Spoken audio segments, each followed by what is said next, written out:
खुतबे मसनूना के बाद जो आय करीमा मैंने पढ़ी है ये 19वें पारे की और सूरे फुरकान की आयत नंबर 54 है, 54। इसमें अल्लाह रब्बुल इज्जत इरशाद फरमाता है, वहुवल्लज़ी खलक़ा मिनल माइ बशरा, फरमाता है तुम्हारा अल्लाह, तुम्हारा खालिक, तुम्हारा मालिक वही है, यानी वही तुम्हारा अल्लाह है कि जिसने इंसान को, आदमी को पानी से बनाया। वही तुम्हारा अल्लाह है जिसने पानी से बनाया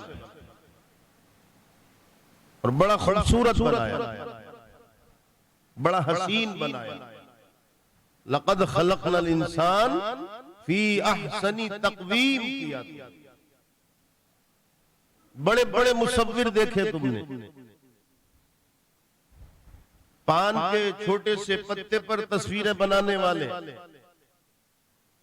चने पर तस्वीरें बनाने वाले, बड़े बड़े मुसव्विर सुने होंगे, देखे होंगे, आएंगे, मगर कोई ऐसा मुसव्विर, ऐसा तस्वीर बनाने वाला न आया, न है, न आएगा जो पानी पर तस्वीर बना दे।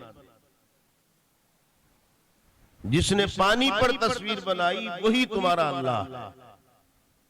हुवल्लज़ी खलक़ा मिनल माइ बशरा, जिसने इंसान को पानी से बनाया। फजअलहू नसबन व सिहरा, और बनाकर फिर छोड़ा नहीं बल्कि तुम्हारे रिश्ते कायम किए, रिश्तेदारियां रखी, और उन रिश्तेदारियों में नसबन व सिहरा, और एक ऐसी रिश्तेदारी भी रखी जिसे तुम ससुराल के नाम से जानते हो, सेहरा। इससे वो सेहरा नहीं है, वो सीन से है, ये स्वाद से है। जो सेहरा बनता है ना शादी वाला, वो सेहरा नहीं है, ये रिश्ते के माना है, ससुराल के माना। वकान रब्बुका क़दीरा, और याद रखो तुम्हारा परवरदिगार बहुत बड़ी कुदरत वाला है। ये मैंने एक आयत मुबारक पढ़ दी इस मजमून की मुनासिबत से, और फिर मैं एक हदीस पाक सुनाता हूँ, वो फिर गुफ्तगू आगे बढ़ाते हैं। यह हदीस पाक है सही बुखारी की किताबुन निकाह में, और इसके रावी है हजरत अब्दुल्लाह इब्न मसऊद रज़ी अल्लाह तआला अन्हु। वो बयान करते हैं, वो कहते हैं कि आका अलैहिस्सलातु वस्सलाम ने फरमाया, या माशर शबाब मन इस्तता मिनकुमुल बाअ फलयतज़व्वज, फरमाया है नौजवानों, अगर तुम्हारे अंदर इस्तिताअत है और इस रिश्ते को निभाने की पूरी ताकत है तो फिर निकाह करो। फलयतज़व्वज फ़इन्नहु अग़द्दु लिलबसर, निकाह एक ऐसा अमल है जो तुम्हारी निगाहों की हिफाजत करेगा। इसलिए कि गुनाह की शुरुआत, उसकी इब्तिदा, और बिलखुसूस बेहयाई की इब्तिदा, जहां से फिर बात जिना तक पहुंच जाती है, फरमाया उसकी शुरुआत नजर से होती है।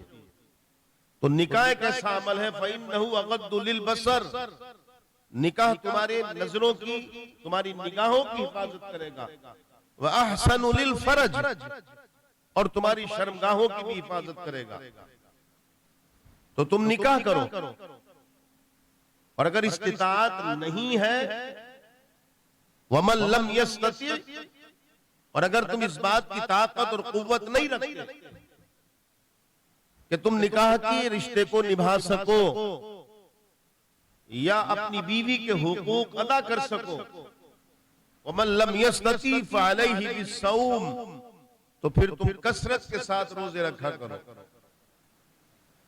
फइन्नहु लहू विजाउन औ कमा काल, इसलिए कि ये रोजे जो है और ये रोजे रखने का जो अमल है, इससे तुम्हारी शहवत कमजोर होगी, क्योंकि रोजा शहवत को तोड़ देता है। समझ गए आप? ये हदीस पाक मैंने पढ़ी आपके साथ। आइए इसी पर गुफ्तगू करते हैं। पहले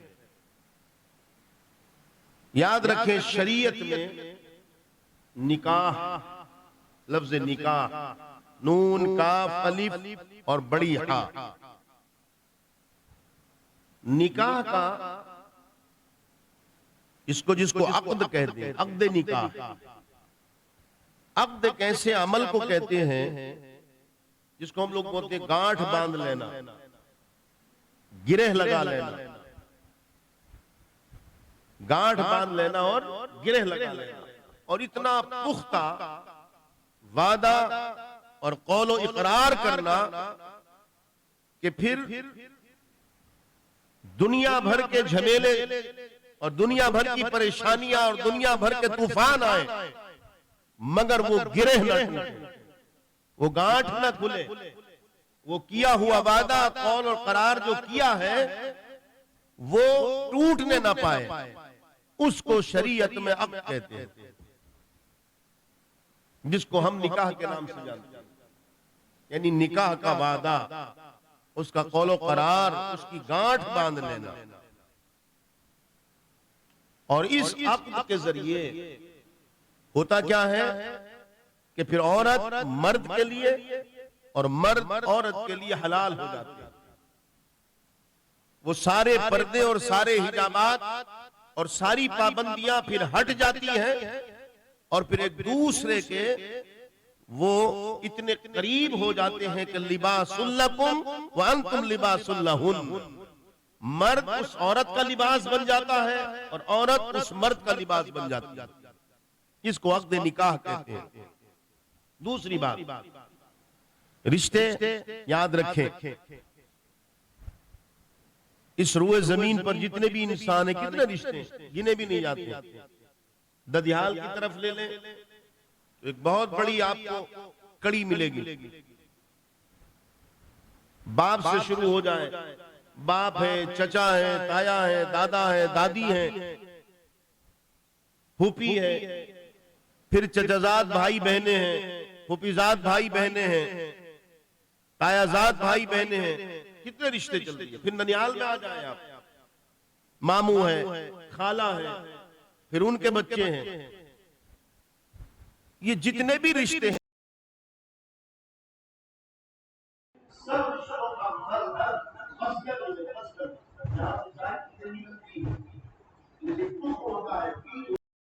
उससे फिर पौधा निकलता है।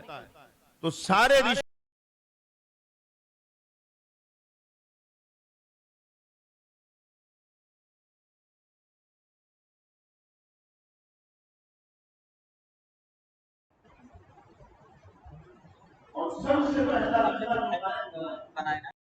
सबसे पहला वो निकाह ही हुआ।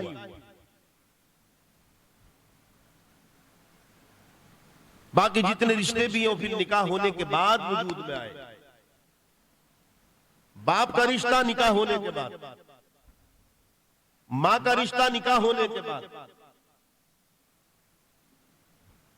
और फिर रिश्ता उसे कहते हैं जो पाकीज़ा हो, जो साफ सुथरा हो, जिस रिश्ते को बताते हुए आदमी फख्र करे। समझ गए आप? बच्चा जिना से पैदा होगा, मां वो भी है, वो भी मर्द के जरिए पैदा होगा, वो भी बाप ही है, मगर जब वो बच्चा होशियार होगा तो शायद वो कहते हुए कभी गवारा नहीं करेगा कि ये मेरा बाप है या ये मेरी मां है। वो मर्द भी गवारा नहीं करेगा इसे अपना बेटा अपना लूंगा, बल्कि निकाह एक ऐसा रिश्ता है कि इस निकाह के जरिए से जब बेटा पैदा होता है तो बाप सीना तान कर कहता है ये मेरा बेटा है। बेटी पैदा होती है तो बाप सीना तान कर कहता है ये मेरी बेटी है, और बाप को बेटा बाजारों में, यार दोस्तों में, कॉलेज में, स्कूलों में, सब में सीना तान कर कहता मेरा वो बाप है। तो उसे ये कहने के लिए इज्जत किसने दी? वो इसी निकाह ने दी। वरना अगर निकाह ना हो तो बेटा बाप को कहते हुए हिचकिचाए बाप, और बाप अपने बेटे को बेटा कहते हुए हिचकिचाए। तो निकाह एक ऐसा पाकीज़ा रिश्ता है। दूसरे बहुत सारे रिश्तों के नाम हैं, लेकिन इसका जो रिश्ता निकाह है, इसे निकाह क्यों कहा जाता है? आखिर इसको निकाह का ही नाम क्यों रखा? और भी नाम दिया जा सकता था, मगर लफ्ज़ निकाह से ही क्यों ताबीर किया? यह भी बड़ी लतीफ बात है। पहली बात तो यह है कि याद रखें, इसका जो मस्दर है वो नकाहा है। नकाहा से निकाह निकला है, और नकाहा कहते हैं दो चीजें अलग अलग हो, दो चीजें अलग अलग हो, और वो दो चीजें अलग अलग होने के बावजूद ऐसी मिल जाए कि देखने में दो हो मगर आपस में वो इतना करीब हो जाए कि देखने वाले दो समझे, मगर उन दोनों का हाल ये हो जाए कि उसका गम हो जाए, और उसकी खुशी हो जाए। अगर वो खुश तो वो खुश, और वो नाराज तो वो नाराज। तो ऐसी दो चीजें जो अलग अलग हो और एक जिस्म बन जाए, ऐसे मिल जाए कि दोनों के अंदर बेइंतहा कुर्बियत हो जाए, उसे निकाह कहते हैं। उसे अरबी में निकाह कहते हैं। तो इसीलिए कि एक मर्द अभी तक अनजान था, एक औरत कोई शनासाई न थी, मगर अब निकाह में वो जो गांठ लगी, वो जो गिरह लगाई, तो वो जो निकाह बना, तो वो दोनों इतने करीब हो गए, अब इतने करीब हो गए कि फिर उनसे ज्यादा कुर्बियत वाला कोई है ही नहीं। देखने में दो हैं, मगर उनकी सोच, उनकी फिक्र, वो सब एक हो चुका है। इसीलिए इसका दूसरा माना है जो धीमी धीमी बारिश होती है, धीमी धीमी बारिश हर वक्त होती रहे और वो पानी बहे ना, जमीन जज्ब करती रहे। जो पानी बहे ना और धीमी धीमी बारिश होती रहे, तो फिर उसे नकाहा कहते हैं उस बारिश को। यानी मतलब ये है कि औरत को तशबीह दी है जमीन से, और मर्द को तशबीह दी है उस धीमी धीमी बारिश से, धीमी धीमी बारिश से। यानी मर्द अपने अखलाक के जरिए से वो धीमी धीमी बारिश की तरह बन जाए, बदकिरदार ना हो, जालिम ना हो, और औरत उसको कबूल करे, और औरत फिर ऐसे उसके लिए मेहरबान हो जाए कि अगर वो दिन भर का थका हारा, दिन भर की परेशानी उठाने के बावजूद जब वो घर में आए और जब दरवाजा खोले और जब बीवी को देखे और बीवी जब उसे देखे, तो वो तो धीमी बारिश के मानींद मर्द हो जाए कि एक एक पैसा इकट्ठा करके और बीवी के लिए लाए, बच्चों के लिए लाए। लेकिन जब दरवाजा खोले तो बीवी ऐसे बन जाए कि वो दिन भर की सारी मेहनत भूलकर अपने आप को समझे कि मुझसे बड़ा ऐशो आराम में कोई है ही नहीं। इसलिए इसको नकाह कहते हैं। और इसका एक तीसरा माना एक और है, बड़ा प्यारा माना नकाह का। दो झाड़ खड़े हो, दरख्त, देखा होगा कभी ऐसा भी होता है कि वो जब बढ़ते हैं तो फिर उसकी टहनियां ऐसे चलती हैं और वो दूसरे झाड़ से और एक झाड़ की ऐसे करके हो जाती है आपस में, और वो दूर से दिखते हैं कि हाँ दो झाड़ हैं, ये तने उनकी जड़ें दो दिखती हैं, मगर साया एक हो जाता है, साया एक हो जाता है।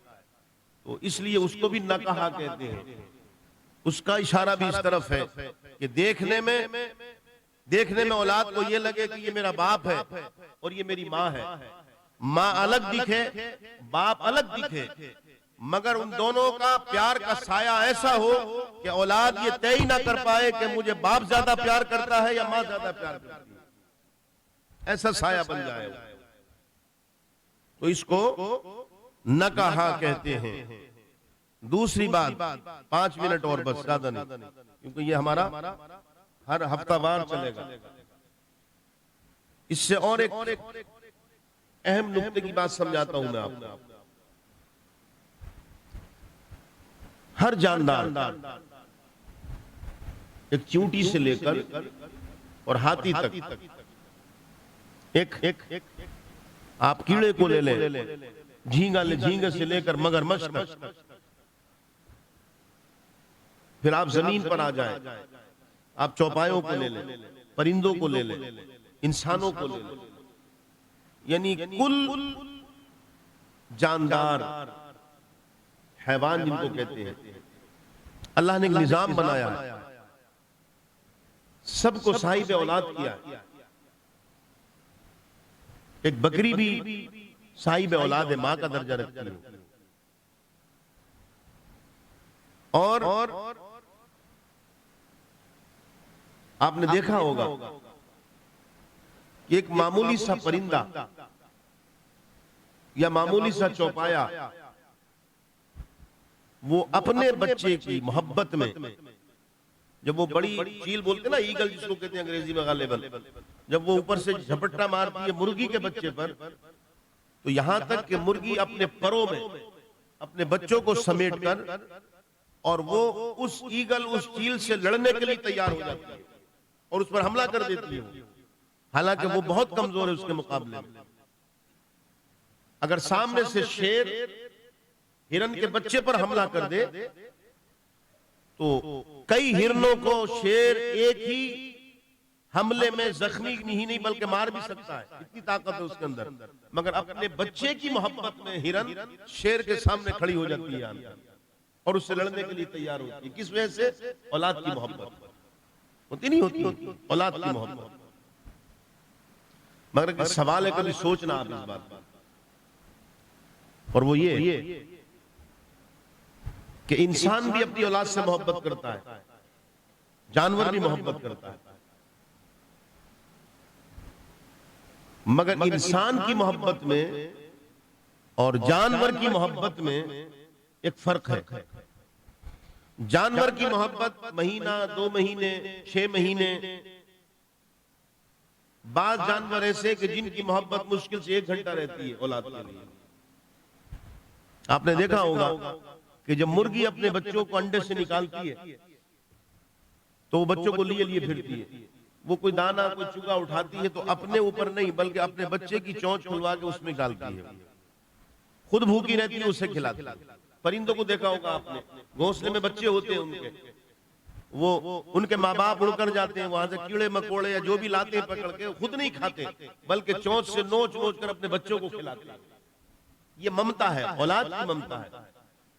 आपने देखा होगा ये बकरी हो या गाय हो या भैंस, तो जो भी हो, आप किसी भी जानदार को देखें कि उसका बच्चा जब पैदा होता है तो वही ममता, वही मोहब्बत होती है।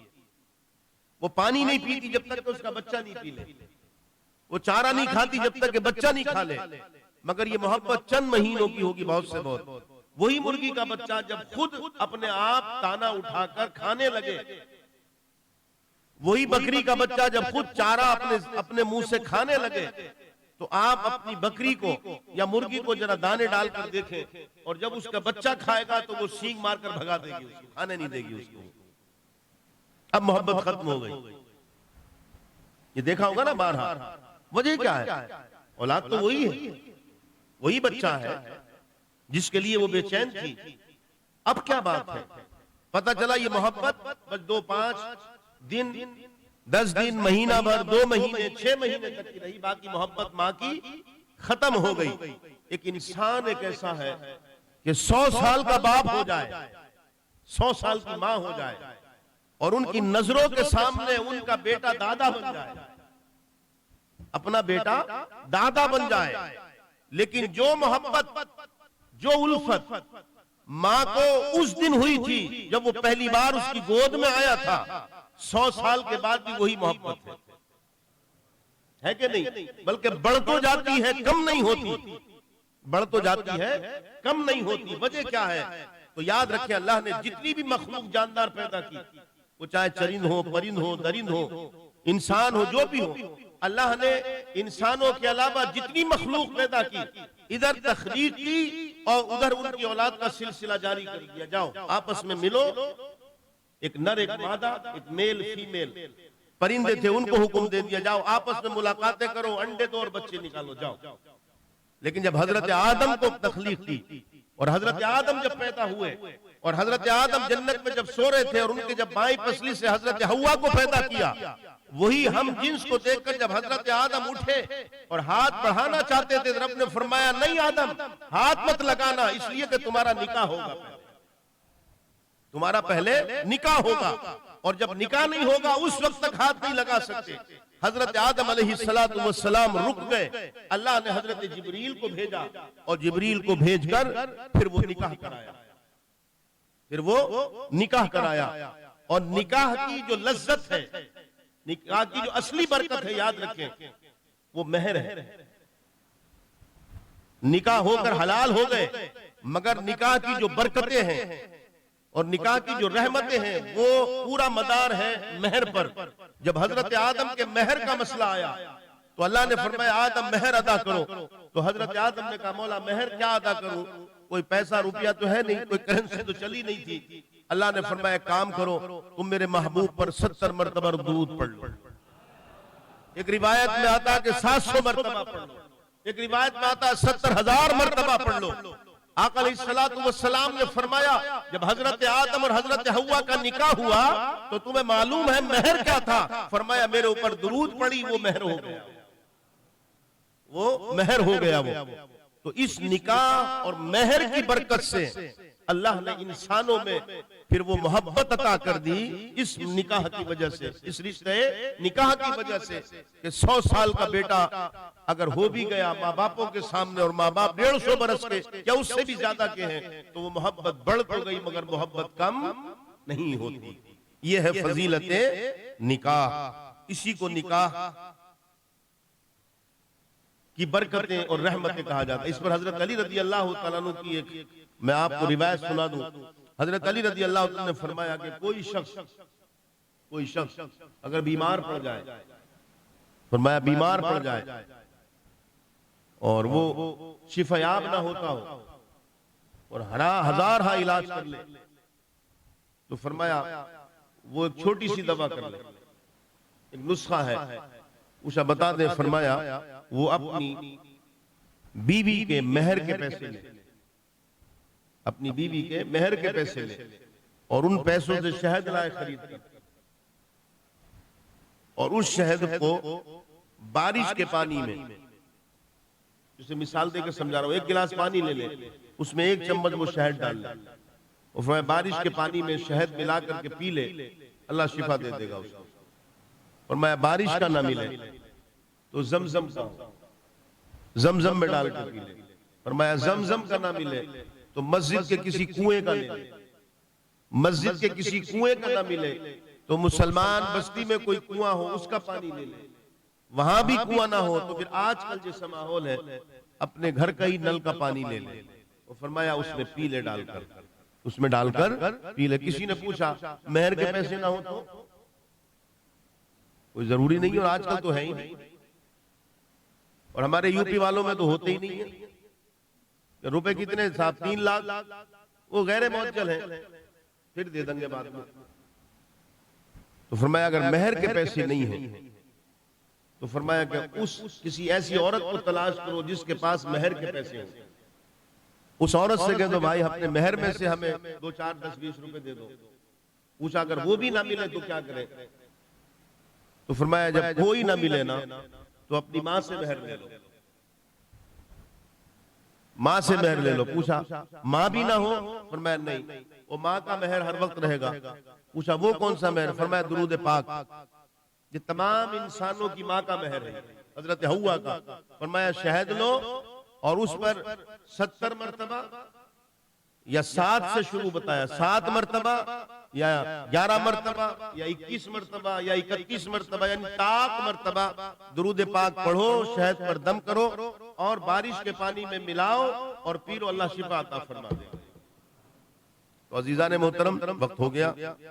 तो निकाह की ये फजीलत एक ये भी है कि इस निकाह के जरिए से इंसान में मोहब्बत और मोवद्दत है। ये अलग बात है कि बहुत सारे मज़ाहिब अब अपने अपने तरीके से निकाह पढ़ते हैं, मगर इस बात को तो मानना पड़ेगा कि जितने भी इंसान मौजूद हैं ये उसी निकाह के जरिए से हैं जो हजरत आदम और हजरत हव्वा में हुआ था।